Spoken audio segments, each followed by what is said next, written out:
안녕하십니까. 전세계 시 CBN 청취자 여러분, 하나님의 말씀으로 사랑과 행복 전하는 CBN 교과방송의 정수 인사드립니다. 안녕하십니까. 정성욱 전사입니다. 예, 지난주에는 서울삼 중학교 시험이 있어서 그런지 날이 엄청 추워요. 왜 이렇게 시험 볼 때가 되면은 날씨가 추울까요? 왜 그럴까요? 그러게요. 저도 수능 볼 때 너무 추웠던 것 같아요.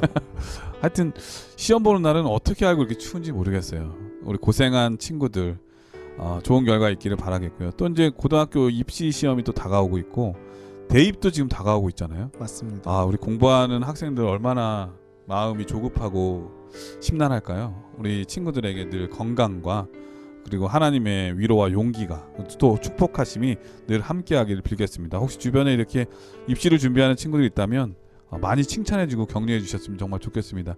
지난 시간에 우리가 서두에 시작할 때 말씀드렸잖아요. 칭찬은 영혼에게 불러 넣어줄 수 있는 산소와 같다. 산소가 있어야 숨이 쉬어지는 거고 머리가 맑아지고 그러잖아요. 만약에 산소가 없으면은 쓰러지죠. 네, 조금이라도 산소가 부족하면은 우리는 살아갈 수가 없는 존재들인데요. 주변에 있는 많은 친구들, 특별히 입시를 준비하는 친구들에게 격려해 주시는 여러분 되시길 간절히 바라겠고요. 이 일교차가 큰 이때에 여러분 건강 늘 유의하셨으면 정말 좋겠습니다.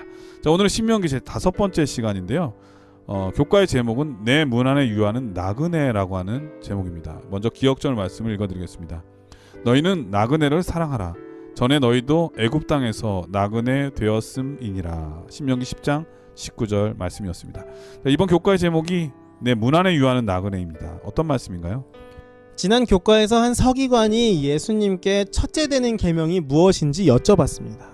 그러자 예수님께서는 내 마음을 다하고 목숨을 다하여 주 너의 하나님을 사랑하라 라는 계명이 첫째 되는 계명이라고 말씀을 하시죠. 네. 그런데 예수님께서는 이 서기관이 물어보지도 않았는데 이어서 둘째 되는 계명까지 말씀을 하십니다. 둘째는 이것이니 내 이웃을 내 자신과 같이 사랑하라 하신 것이라 이보다 더 큰 계명이 없느니라 이런 말씀을 하시는데요. 여기서 예수님께서 말씀하신 계명은 없던 것을 새롭게 만드신 것이 아니라 사실 이전부터 유대인들이 잘 알고 있던 내용이었습니다. 네. 이 말씀은 신명기에 아주 잘 나와 있는데요. 지난 시간에 말씀드렸죠. 쉐마로 맞습니다. 알고 있죠. 거기에 잘 나와 있습니다. 매일같이 듣고 또 외우고 했던 말씀이죠. 맞습니다. 그때뿐만 아니라 지금 우리 교회에서도 우리가 흔히 이야기하고 강조하는 내용인데요. 우리가 다른 사람들, 이웃들을 사랑함으로 하나님을 향한 최고의 사랑을 표현한다라는 이 개념이 바로 신명기에 기록되어 있습니다. 오늘은 이 말씀을 살펴보면서 우리가 왜 다른 이웃들을 사랑해야 하는지, 그들을 위해서 어떻게 해야 하고 예수님께서 기뻐하실 만한 일은 무엇인지 함께 살펴보도록 하겠습니다. 자, 오늘은 어떤 면에서 계명의 둘째 부분이라고 할 수 있죠. 내 문 안에 유하는 나그네, 이웃을 어떻게 사랑할지에 대한 말씀인 것 같습니다. 예, 말씀을 배우기 전에 찬미 듣고 시작하겠습니다. 여기는 말씀의 방송 CBN 코리아입니다.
예, 찬미 잘 들었습니다. 1월 소지는 너희는 마음의 할례를 행하고라고 하는 제목인데요. 어떤 말씀인가요? 우리가 오늘 살펴보고자 하는 나그네에 대한 내용은 신명기 10장에 나옵니다. 너희는 나그네를 사랑하라. 이 말씀이 이제 신명기 10장 19절에 나오는데요. 이 말씀이 있기 전에 어떤 일들이 있었는지를 살펴보려면 신명기 9장부터 살펴봐야 합니다. 신명기 9장을 보면요. 모세가 이전에 자신이 십계명이 기록된 그 두 돌판을 땅에 던져서 깨뜨렸던 이야기를 합니다. 예, 모세가 어떻게 된지 모른다. 죽었을지도 모른다고 생각해서 밑에서 금송아지 만들어서 우상을 그렇죠. 숭배하고 있었잖아요. 맞습니다. 네. 맞습니다. 금송아지 숭배하는 큰 죄를 이제 이 이스라엘 백성들이 지었는데 그 죄를 짓고 있는 모습을 십계명을 받아서 이렇게 돌아온 모세가 이제 딱 본 거죠. 그러니까. 그래서 그때 충격을 받고서는 이제 이 십계명이 기록된 돌판을 던져서 깨뜨려 버리는 거죠. 하나님은 모세를 통해서 언약의 말씀을 주셨는데 밑에서는 하나님의 언약을 배반하는 일을 하고 그렇죠. 있으니까 모세의 마음으로는 그냥 답답했겠죠. 맞습니다. 속상하고 그게 이제 딱 화도 깨뜨리는 걸로 표현이 됐는데 이 언약이 깨진 십계명 돌판이 깨지는 것이 바로 무엇을 의미했냐면은 언약이 파기됐음을 나타내는 것이었습니다. 네. 이스라엘 백성들이 하나님과 세운 언약을 깨뜨렸기 때문에 하나님께서도 그들과 세우신 언약을 파기하셨다는 것을 상징했는데요. 이 언약이 사실 조금 더 살펴보면 어떤 언약입니까?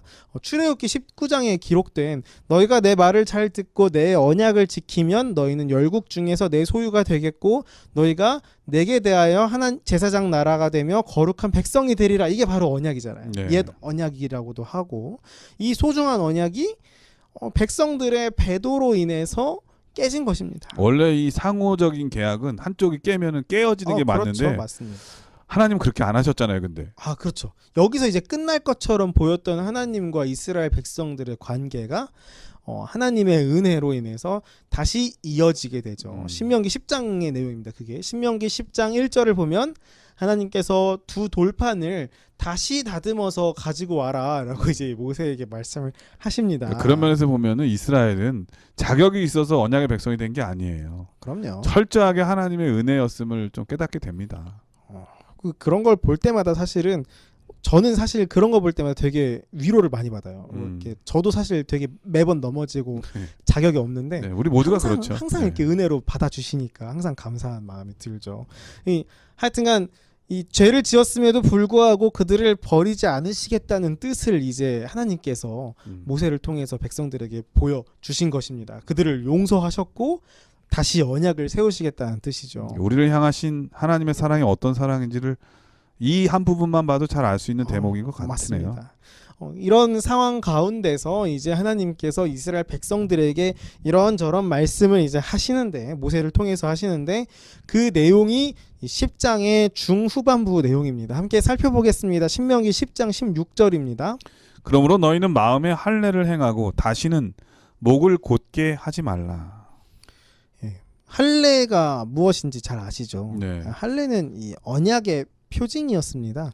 이스라엘 백성들이 하나님의 소유이고 그리고 하나님은 이스라엘 백성의 주시라는 언약의 표징이 바로 할례였는데요. 네, 할례는 사실은 남자들의 이 표피를 자르는 행위인데 맞습니다. 아브라함을 하나님께서 언약의 이 후손으로 부르신 후에 과거는 이미 다 끊어버리고 이제부터 새롭게 시작한다고 하는 의미로서 주어진 하나님의 언약의 표징이었죠. 맞습니다. 네, 그래서 할례는 잘라내다 이런 뜻을 갖고 있잖아요. 그거를 이제 그냥 행하는 것이 아니라 이 신명기 10장 이 16절 보면은 마음의 할례를 행하라라고 하나님께서 말씀하고 계시는 것입니다.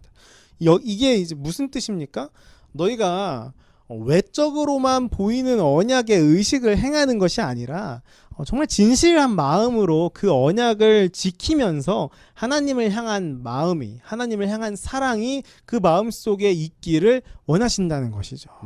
단순한 표시 어떤 표기로서의 할례 이상의 의미가 있다는 것을 깨달으라 그런 의미겠죠. 그렇습니다. 이 보여주기식으로 하지 말아라. 뭐 좀 더 쉽게 얘기하면 이렇게 되는 것 같아요.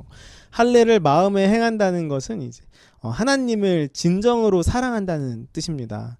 할례 받지 않은 마음은 어떤 마음이냐면 교만한 마음, 성령의 호소에 무감각한 마음입니다. 어떤 면에서 우리 마음속에 품고 있는 두 가지 마음 중에 하나를 잘라 버려라. 그러니까 하나님보다 더 좋아하는 그런 세속적인 마음들, 세상의 마음들을 과감하게 잘라서 버려라.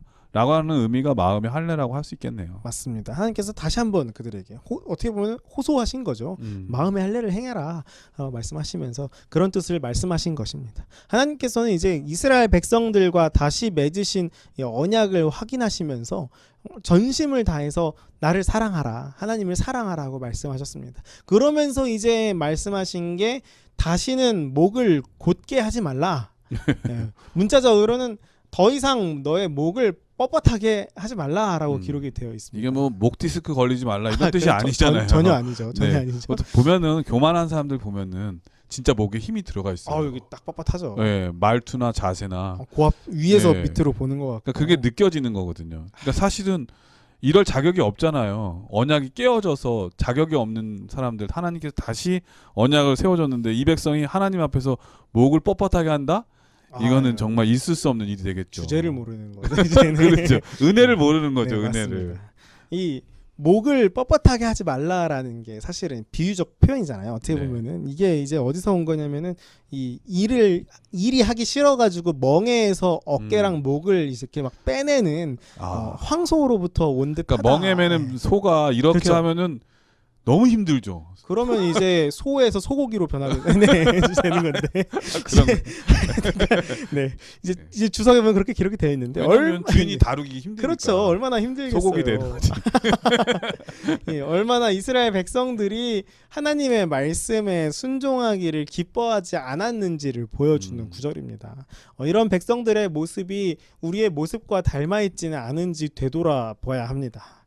내 목이 혹시 고다 있지는 않은가. 네, 전사님께서 여담으로 또 농담처럼 하신 말씀이었는데 그렇게 되면 명예 메우려고 하는데 주인이 그렇게 하지 않으면 그 멍에 매려고 하지 않은 소가 소고기 된다고 하셨는데 하나님은 또 그렇지 않잖아요. 그렇죠. 소는 또 그렇게 할 수 있지만 하나님 우리한테 우리한테 그렇게 안 하시잖아요. 그러니까 그게 또 더 큰 은혜가 되는 것 같아요. 참, 말 안 들으면은 한두 번은 이해할 수 있는데 계속 번번이 이렇게 반역하고 배반하고 또 그 은혜를 모르는 사람을 볼 때 저 같으면 오래 못 참을 것 같은데 하나님께서는 또 참으시고 길이 참으시잖아요.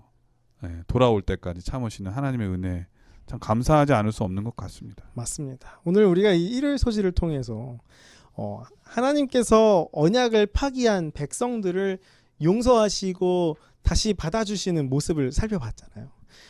이 용서의 말씀과 언약을 다시 맺으시는 말씀이 바로 방금 말씀하신 것처럼 목사님께서 말씀하신 것처럼 우리에게 참 큰 희망이 됩니다. 우리를 항상 용서하시고 우리를 버리시지 않으시는 하나님이시라는 사실은 하나님께로 돌아갈 용기를 우리에게 줍니다. 그리고 용서받은 백성들에게 마음의 할례를 받으라고 말씀하신 것처럼 우리에게도 마음속에 하나님을 향한 사랑이 가득하기를 명령하십니다. 우리가 회개하고 주님께 나아갈 때 다시 한번 기회를 주시며 변함없는 사랑으로 맞아주시는 주님의 은혜에 감사하는 우리 모두가 되기를 간절히 바랍니다. 일요일 소지는 너희는 마음의 할례를 행하고라고 하는 제목인데요. 사실 은혜 받을 수 없는 그런 사람이 하나님의 은혜를 계속 받고 있기 때문에 우리는 하나님 앞에 조금 더 부드럽고 또 하나님의 말씀을 잘 따르려고 하는 그러한 온유한 마음을 가져야 되잖아요. 특별히 이 온유한 마음이 중요한 게 시편 25편에 보면 하나님께서는 그 온유한 마음의 도를 가르치신다고 하셨거든요. 마음이 꼿꼿한 사람은 하나님의 말씀을 들어도 잘 배우려고 하지 않는 것 같습니다. 하나님께서 이 율법의 소중한 그리고 축복의 말씀을 가르칠 때 우리의 태도는 어떠해야 되는지 그것은 겸손하게 부드러운 마음을 가지고 하나님 말씀이면 다 새겨듣고 순종하겠다고 하는 마음이 얼마나 중요한지를 배울 수 있었습니다.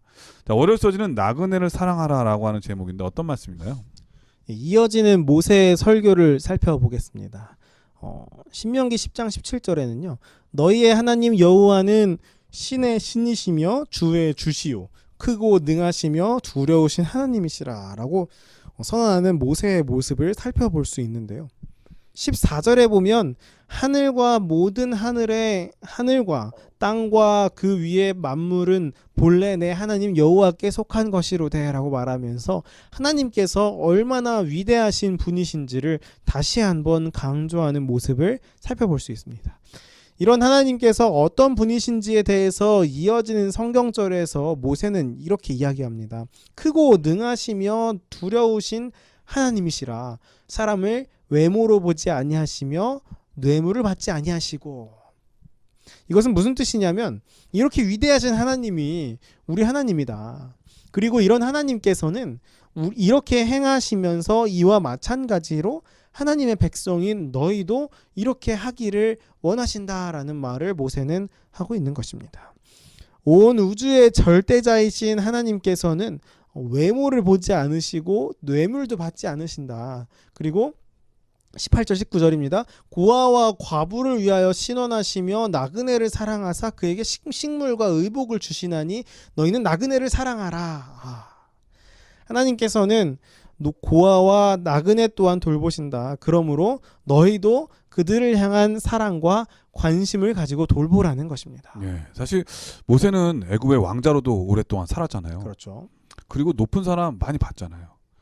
그들의 삶이 어떠한지도 누구보다 잘 알 거예요. 그런데 보통 그렇게 높은 사람들은 가난하거나 또 형편이 어렵거나 지위나 계급이 낮은 사람을 잘 관심을 갖지 않아요. 그렇죠. 있는지도 모르고. 그렇죠.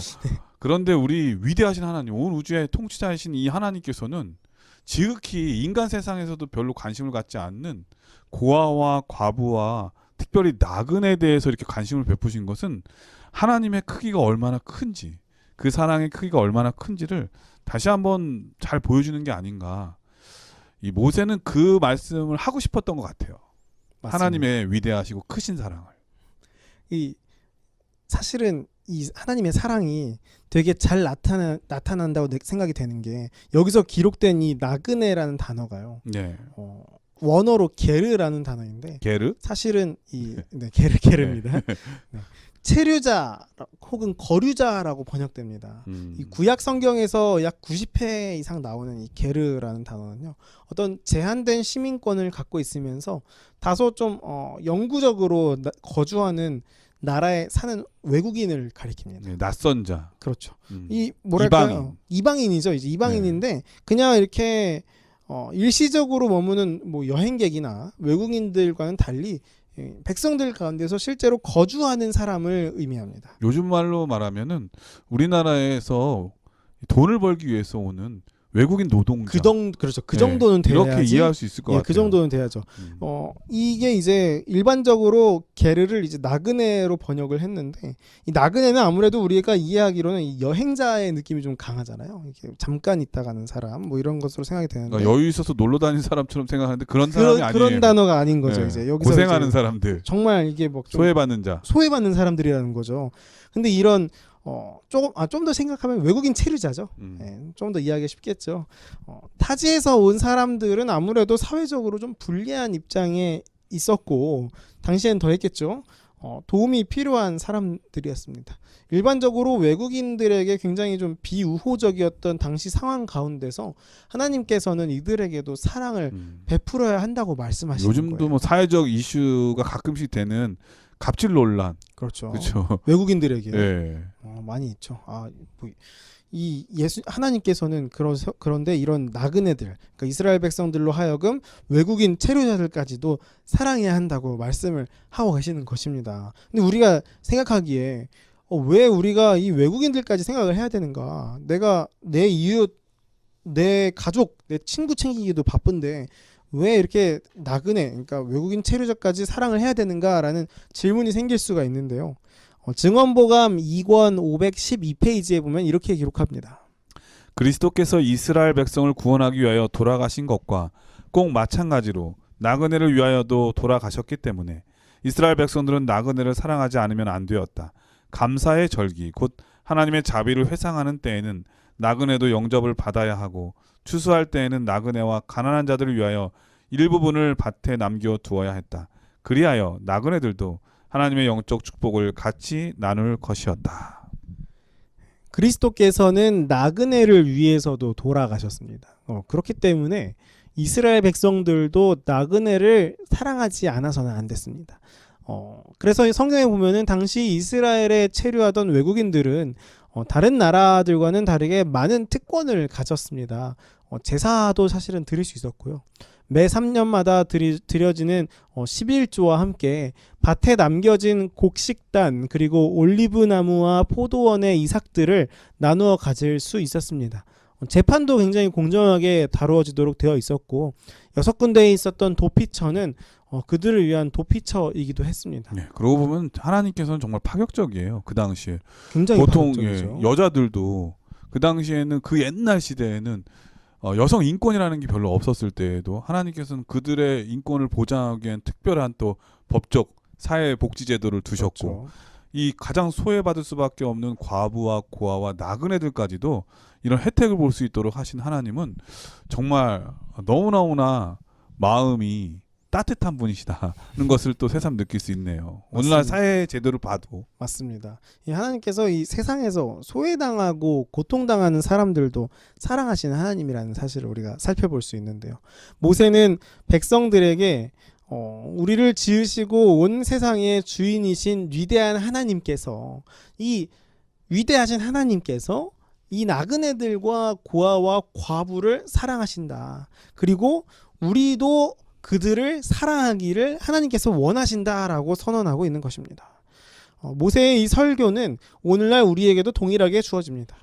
우리의 하나님께서는 나그네도 사랑하십니다. 고아와 과부도 사랑하십니다. 우리가 받는 주님의 사랑을 똑같이 그들도 받고 있습니다. 그렇다면 우리는 어떤 마음으로 그들을 대해야 합니까?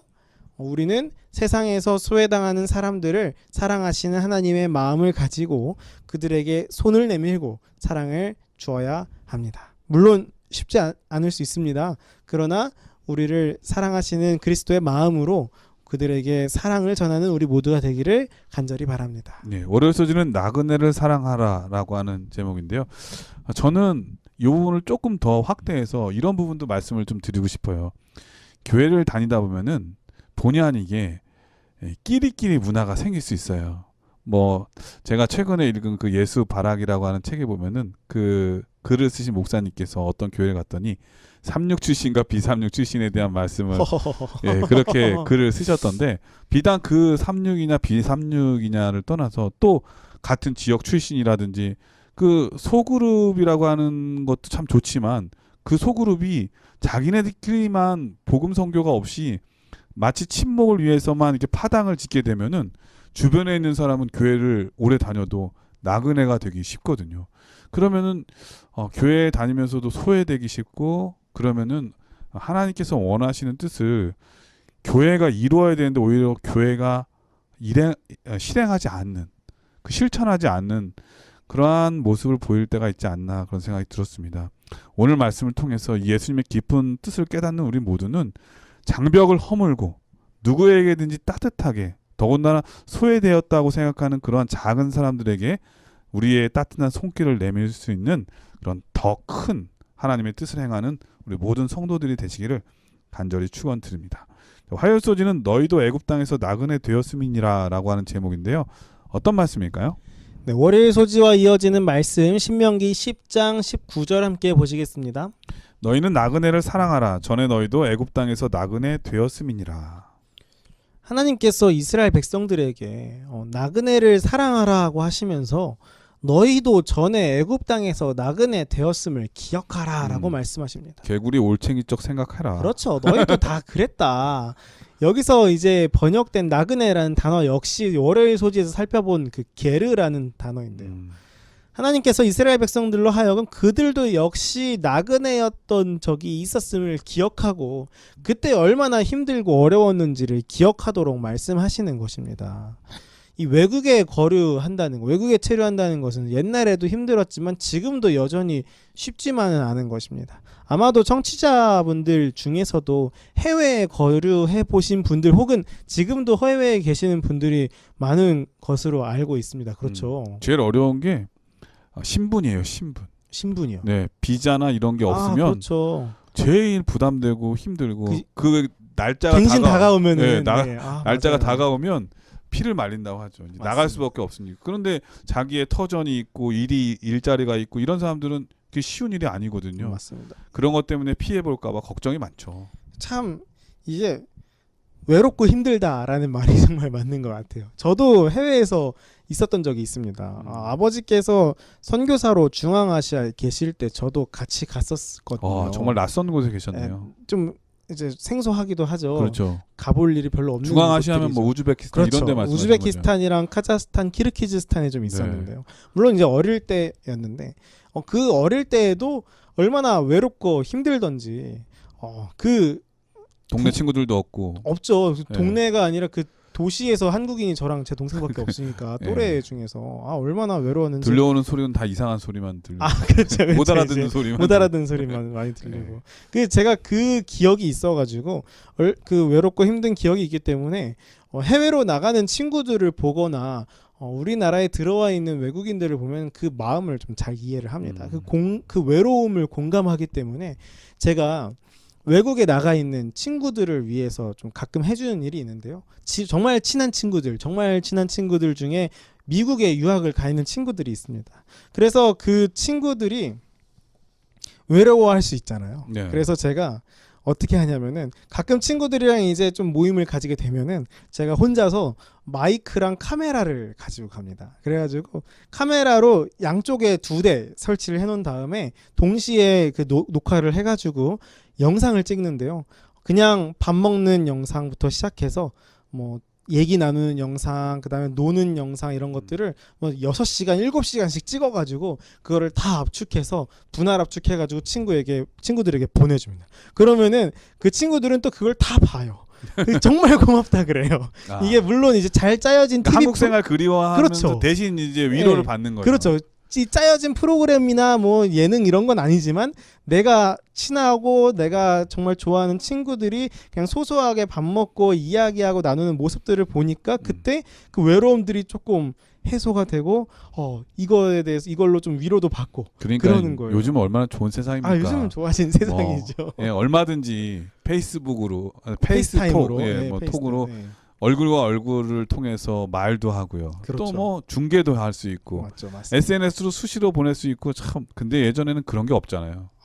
근데 또 그런 게 다 있어도 여전히 힘든 게 맞아요. 여전히 힘든 게 지금도 사실이죠. 이 정도인데 옛날에 비행기 타고 가야 되고 편지나 그렇죠. 써서 소식을 전해야 되니 맞습니다. 얼마나 답답하고 그리움이 사무칠까요? 맞습니다. 제가 왜 이런 귀찮은 일을 사실 안 해도 되는데 귀찮은 일을 스스로 하겠습니까? 제가 바로 그 나그네 되었던 기억이 저에게 있기 때문입니다. 그러니까 경험은 제일 좋은 스승이에요. 그렇죠. 제가 네. 외로웠으니까 제가 외국에서 얼마나 외로웠고 힘들었는지를 기억하기 때문에 제 친구들을 위해서 그렇게 준비하고 선물을 준비해서 보내주는 것입니다. 하나님께서 이스라엘 백성들에게 말씀하십니다. 너희는 나그네를 사랑하라. 너희도 전에 애굽 땅에서 나그네 되었음이니라. 너희도 그럴 때 있지 않았느냐. 너희가 나그네 되었을 때 기대했던 똑같은 도움과 공정함과 정의를 그들에게 베풀라는 것입니다. 예수님께서는요, 이 말씀을 마태복음 25장 31절부터 46절에 양과 염소의 비유를 통해서 말씀하십니다.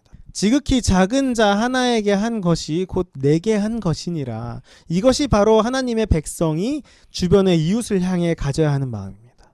우리는 우리의 행실을 통해 우리의 친절과 관심을 통해 우리가 믿는 하나님이 얼마나 큰 사랑을 가지신 분인지를 나타내야 합니다. 그런데 우리의 친절이 내 가족, 내 친구들만을 향하는 것이 아니라 정말 사회 약자들, 어려운 이웃들, 나그네와 고아와 과부를 향해 뻗어나가야 한다는 것입니다. 이것이 바로 우리의 친절이 바로 하나님의 사랑의 증거가 될 것입니다. 우리의 삶 가운데 주님의 사랑을 나타내는 그런 경험들로 가득하기를 간절히 바랍니다. 이 화열 소지는 너희도 애굽 땅에서 나그네 되었음이니라 라고 하는 제목인데요. 이스라엘 백성들이 지금은 하나님의 언약의 백성이 됐지만 예전에는 종의 생활 그리고 또 나그네의 삶을 살았다는 것을 상기하면서 지금 너희 주변에 있는 어렵고 힘든 사람을 외면하지 말라고 하는 하나님의 따뜻한 사랑을 표현하신 말씀인 것 같습니다. 저도 개인적으로 이렇게 보면은 저도 이제 학교 다닐 때 아르바이트를 많이 했거든요. 예를 들면 동부간선도로에서 제가 아침마다 김밥을 팔았어요. 정말요? 예. 그리고 꽤 오랫동안 제가 붕어빵도 팔고 닭꼬치도 팔아보고 그 피자 장사도 해보고 네, 많이 해봤어요. 그래서 그런지 저는 이게 길거리에 요즘 코로나 때문에 별로 많이 없지만은 예전에 길거리에 이렇게 그런 학생들이나 아르바이트하는 학생들 되게 많았거든요. 뭐 호떡도 팔고 뭐 붕어빵도 팔고 호두 과자도 팔고 그런 거 보면 그냥 못 지나가는 거예요. 옛날에 그렇죠. 나도 했었던 일이니까 너무 반갑기도 하고 또 격려도 되고 싶고 그때 또 추억을 한번 되새겨 보면서 감사하는 마음이 또 생기거든요. 이스라엘 백성들은 삶이 감사여야 했습니다.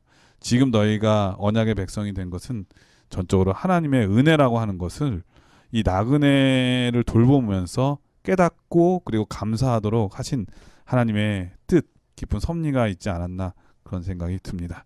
범사에 감사하는 우리 모두가 되어야 하겠습니다. 자, 그럼 여기서 참여한곡 들으신 다음에 계속해서 수요일 목요일 소지를 공부하도록 하겠습니다. 여기는 말씀의 방송 CBN 코리아입니다.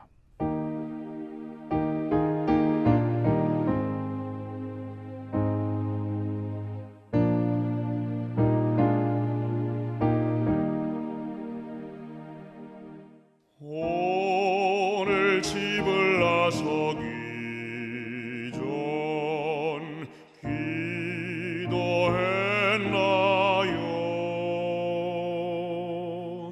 오늘 받을 은총 위해 기도했나요?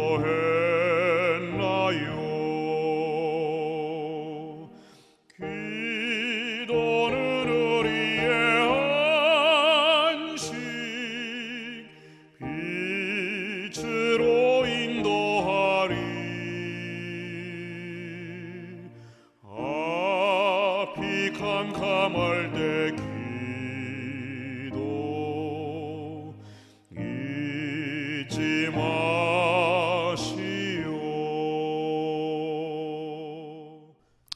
예, 수요일 소지는 공정하게 판단하라라고 하는 제목입니다. 어떤 말씀인가요? 교과는 4개의 성경절을 제시합니다. 이 성경절들의 공통된 주제가 무엇이냐면 바로 공정하게 대하라는 것입니다. 누구에게도 공정하게 대하라고 이야기하고 있냐면 나그네와 고아와 과부에게도 공정하게 대해라. 외모를 보지 말고 그들의 사회적 지위를 보지 말고 불공정하게 막 억울하게 하지 말고 공정하게 해라. 괴롭히지 말라라는 것입니다. 이런 차별 당해본 적 있으십니까? 또 있죠. 제가 또 제가 하여튼간 근데 저도 사실 있는데. 학교 다닐 때 그러니까 제일 싫은 선생님은 차별하는 선생님이잖아요. 그렇죠. 더군다나 오늘 여기 본문의 말씀처럼 외모를 갖고 만약에 차별한다면 진짜 기분 나쁜 것 같아요. 그 맞습니다. 외모를 뭐 내가 바꿀 수도 없고 이거 뭐 어떻게 야, 할 수도 못생긴 없고. 것 때문에 만약에 그런다면 그리고 또 만약에 신분이 그렇지 못해서 차별당할 때 그리고 제일 서러움 당할 때가 먹는 걸로 차별당할 때예요. 정말 억울하죠. 막 짜증도 맞아요. 많이 나고. 하나님은 그렇게 억울하게 또 섭섭하고 서러움 당할 사람들에게 특별히 민감할 그런 사람들에게 정말 차별하지 말라고 말씀하시는 것 같습니다. 네, 맞습니다. 여기 하나님께서는 뇌물 받지 않으시고 소외된 자들을 돌보시는 분이시기 때문에 우리도 공정하게 그들을 대해야 한다.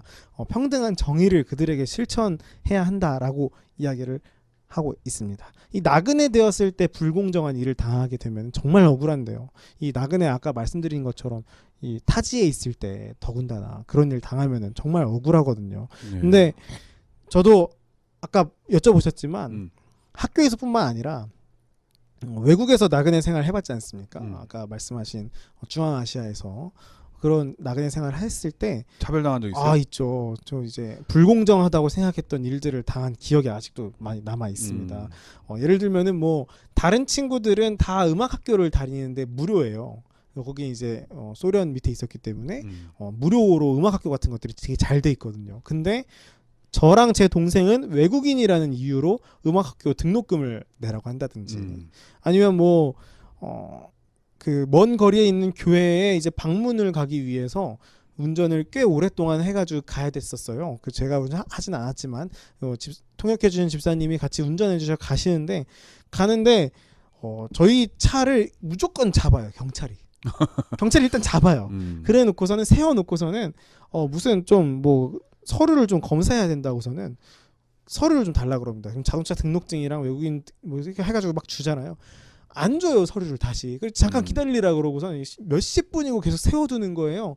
그러면은 이제 어떻게 하냐면 이제 다시 서류를 빼놓은 게 있습니다. 이런 다음에 서류를 다시 받은 다음에 서류와 함께 이제 착각하시라고 이제 이렇게 좀 살짝 이렇게 넣어드리면은 네. 정말 1분도 안 돼서 좋은 하루 되라고 이제 가라고 그러고 막 얼마나 막 그런 일들을 당할 때마다 이게 막 외국인에 대한 막 정말 억울하고 막막하게 정말 느껴지거든요. 막 화도 많이 나고 어떻게 해야 되나 이런 생각이 많이 드는 그런 경험들이 저도 있습니다. 하나님께서는요 이스라엘 백성들에게 나그네들에게도 공정하게 대하라고 말씀하십니다.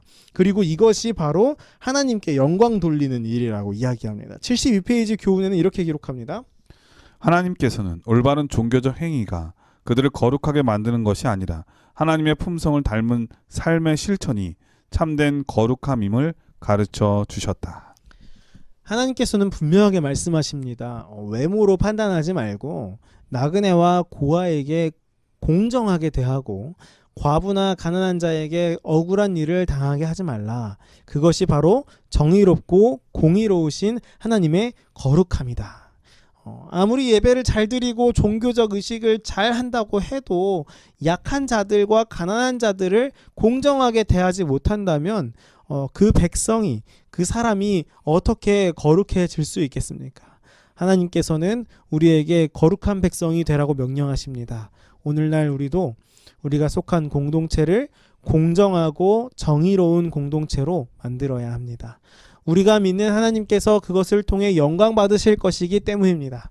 하나님께서 가르쳐 주신 삶의 원칙을 따라 불공정함이 가득한 이 세상에서 하나님의 정의와 공의가 바로 설 수 있도록 가까운 주변부터 변화시키는 믿음의 형제 자매 되기를 간절히 바랍니다. 예, 수요 소지는 공정하게 판단하라라고 하는 제목인데요. 우리 주변에 얼마든지 일어날 수 있는 여러 가지 차별에 대한 그런 말씀을 다시 한번 생각해 보게 됩니다. 우리는 나는 차별하지 않는 사람이라고 하면서도 차별할 때가 많이 있어요. 예, 여러 가지 그런 가진 것 때문에 또 배운 것 때문에 학연, 지연 그리고 여러 가지 상황 속에서 보이지 않게 차별하는 경우가 많이 있는데요. 차별당함으로 인해서 고생할 사람들, 그것 때문에 더 힘들어할 사람들의 입장에서 이 말씀을 생각해 보면 우리가 좀 더 배려하는 삶을 살아야 되겠다. 좀 더 관대한 삶을 살아야 되겠다라는 생각을 하게 되네요. 자, 목요일 소지는 하나님 앞에 정결한 경건이라고 하는 제목인데 어떤 말씀인가요? 신명기 24장 10절부터 15절을 읽어보면 가난한 자들을 보호하기 위한 규정이 기록되어 있습니다. 12절과 13절은요. 만일 가난한 사람이 그의 옷을 담보물로 준다면 밤에 춥지 않게 잘 수 있도록 그 옷을 밤이 되기 전에 돌려주라라고 이야기합니다. 예, 이거는 통으로 짠 큰 담요 같은 옷이었기 때문에 그렇죠. 그때 당시에 이 당시 평범한 사람들은 이게 이불이었어요. 그렇죠. 덥고 자고 밤엔 또 춥잖아요. 춥고, 근데 이거 담보물로 뺏기면 얼마나 고생하겠습니까? 맞습니다. 돌려주라는 거죠. 당시 가난한 사람은 담보로 줄 만한 물건 자체가 이 외투밖에 없었다고 합니다. 이 집과 그의 소유물들은 물적으로 그 가치가 별로 없었고 생활에 기본적으로 필요한 몇 가지 필수품들이 그의 소유의 전부였을 텐데요. 그렇기 때문에 담보로 줄 만한 물건은 이제 외투밖에 없었고 그 옷을 담보물로 하는 일들은 흔히 있는 일들이었습니다. 그런데 여기서 돈을 빌려주는 사람이 빌리는 사람의 집에 직접 들어가서 담보로 잡을 만한 물건이 있나 이렇게 직접 골라서는 안 됐습니다. 그러니까 그 집 밖에서 기다리고 있으면은 그 빌릴 사람이 와가지고 담보물을 이걸로 하면 되겠습니까? 이렇게 해야지 직접 들어가가지고 이걸로 담보하자 이렇게 해서는 안 됐다는 거죠. 왜냐면 집 안에 들어가면 소중한 게 더 많을 테니까 그 사람한테는 그게 또 엄청 그럴 수도 있죠. 중요할 수 있잖아요. 중요할 수 있죠. 근데 담보로 맡길 정도면은 얼마나 지금 위급한 상황이니까 안 들어줄 수도 없는 상황이 될 수 있으니까. 하여튼 보호하기 위한 것이죠. 가난한 사람을 보호하기 위한 어떤 이런 규정이었고요. 그리고 이 아까 말씀드린 것처럼 이 옷을 담보물로 받았으면은 그 밤이 되기 전에 돌려줘야 했습니다. 이 또 다른 구절에서는 보면요, 품삯을 미루지 말고 당일에 반드시 주라라는 명령이 또 기록이 되어 있는데요. 요즘도 이제 알바생들 가운데서 가장 미운 사장님이 누구냐라고 얘기하면은 이제 네. 월급 밀리는 사장님이 제일 밉다. 왜냐하면 이 아르바이트생도 그렇지만은 만약에 가정이 있는 아우. 사람에게 이거를 갑자기 이틀 뒤에 준다. 뭐 일주일 뒤에 차지 해가지고 안 준다고 하면 이 사람은 얼마나 힘들겠습니까? 굉장히 힘들죠. 그러니까 이런 돈에 대한 거는 사실은 함부로 할 게 아니에요. 정말 조심해야 되고 최대한 신중해야 된다고 저는 생각이 듭니다. 맞습니다. 이런 그 가난한 자들을 보호하기 위한 규정이 그때도 있었다. 하나님께서는 그런 가난하고 없는 사람들을 사랑하시는 마음으로 이런 규정들을 만들어 놓으셨다. 이런 것들을 우리는 살펴볼 수 있는데요. 이스라엘 백성들은 이렇게 소외된 자들을 보살피고 배려함으로 하나님의 사랑과 그분의 은혜 그리고 거룩하심을 온 세상에 나타내야 했습니다. 야고보서 1장 27절부터 2장 11절을 보면은 야고보가 어떤 말씀을 기록했습니까? 부자와 가난한 자를 차별하지 말라. 그리고 아까 살펴본 것처럼 외모로 사람을 취하면 안 된다라고 기록을 합니다. 네, 정말 감사해요. 그렇죠. 만약에 이런 사회라면 제가 제일 불리할 것 같은데. 네. 성경은 굉장히 중요합니다. 저도 굉장히 공감하고. 근데 요즘 사회에서 굉장히 만연한 두 가지 사상이 다 기록이 되어 있어요. 그러니까 물질 만능주의. 그렇죠. 물질 만능주의와 외모지상주의. 그러네요. 네. 요즘 사실은 다 굉장히 만연하지 않습니까? 근데 이 두 가지를 하나님께서는 그래서는 안 된다. 공정하고 공평하게 사람을 대해야 한다라고 말씀하십니다. 하나님께서는 모든 사람을 위해서 돌아가시고 구원의 계획을 이루셨기 때문에 가난한 자나 부자나 잘생긴 사람이나 그렇지 못한 사람이나 하나님께서는 사랑하시기 때문에 하나님의 백성인 우리는 결코 차별하거나 공정하지 못하게 대하는 일이 있어서는 안 된다는 것입니다. 그러니까 이러한 마음으로 살면서 이런 삶을 계속 영위하면서 나 하나님 사랑해. 그리고 난 하나님 정말 사랑해 하면서 교회에 헌신하고 봉사하려고 하는 그런 마음가짐을 갖는다면 이거는 올바르지 않은 거죠. 어불성설이죠. 이거는 어떤 면에서 하나님의 이름을 더럽히는 일이라고 할 수 있을 것 같습니다. 맞습니다. 74페이지 교훈에는 이렇게 기록합니다. 이스라엘은 약한 자들과 소외된 자들에게 친절을 베풀므로 오류와 죄악 가운데 있는 세상을 향해 하나님의 증인이 되라는 부르심을 받았다. 우리에게도 분명한 명령이 주어졌습니다. 내 이웃을 내 몸과 같이 사랑하라. 예쁘고 잘생긴 이웃만 사랑하라는 말씀이 아닙니다. 부자인 이웃이나 넉넉한 이웃만 사랑하라는 말씀이 아닙니다.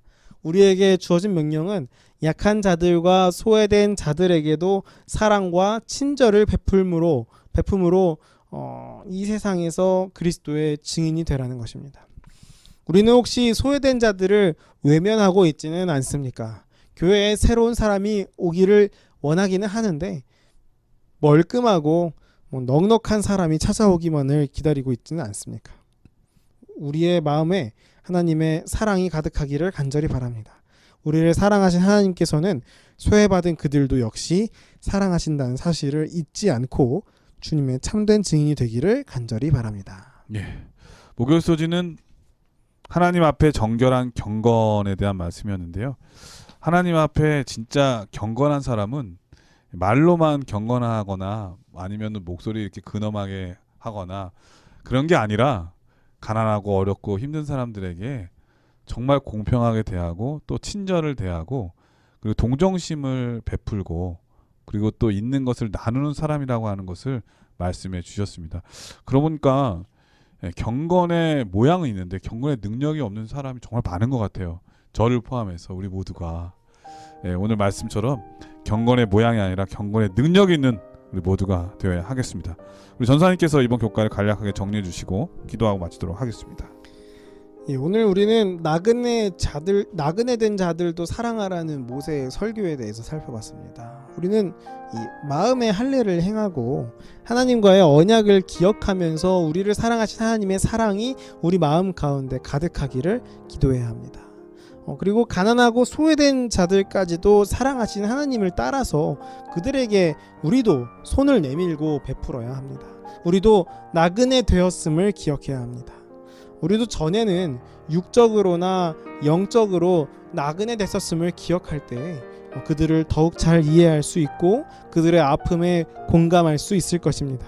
그리고 우리는 공정하고 정의롭게 그들을 대해야 합니다. 우리가 마음속에 사랑을 가지고 그들에게 공정하게 그리고 억울하지 않게 한다면 우리는 그것을 통해 하나님께 영광 돌릴 수 있을 것입니다. 사랑의 하나님, 공의로우신 하나님을 따라 우리의 모든 삶이 하나님께 영광이 될 수 있기를 기도합니다. 진리를 아는 것으로 끝나는 것이 아니라 실천함으로 세상 속에 경건한 증인이 되는 우리 모두가 되기를 간절히 바라면서 교과 공부를 마치겠습니다. 예, 우리 전사님께서 기도해 주시고 교과를 마치겠습니다. 하늘에 계신 아버지 하나님, 우리를 여전히 사랑해 주셔서 감사합니다. 아멘. 하나님께서는 가난하고 소외된 자들, 나그네들, 고아와 과부까지도 사랑하시는 분이시라는 사실을 잊지 않고 주님의 사랑을 그들에게도 온전히 전달할 수 있는 우리 모두가 될 수 있도록 인도하여 주시옵소서. 아멘. 주님의 공의로우심이 우리의 공정함과 공평함으로 나타나고 주님께 온전한 영광을 돌릴 수 있도록 인도하여 주시옵소서. 아멘. 우리를 사랑하시는 예수님의 이름으로 간절히 기도드립니다. 아멘. 네, 전세계 신CBN 청취자 여러분, 이 야고보서 1장 26절 27절에 있는 말씀은 우리에게 경건에 대해서 다시 한번 깊이 생각하게 합니다.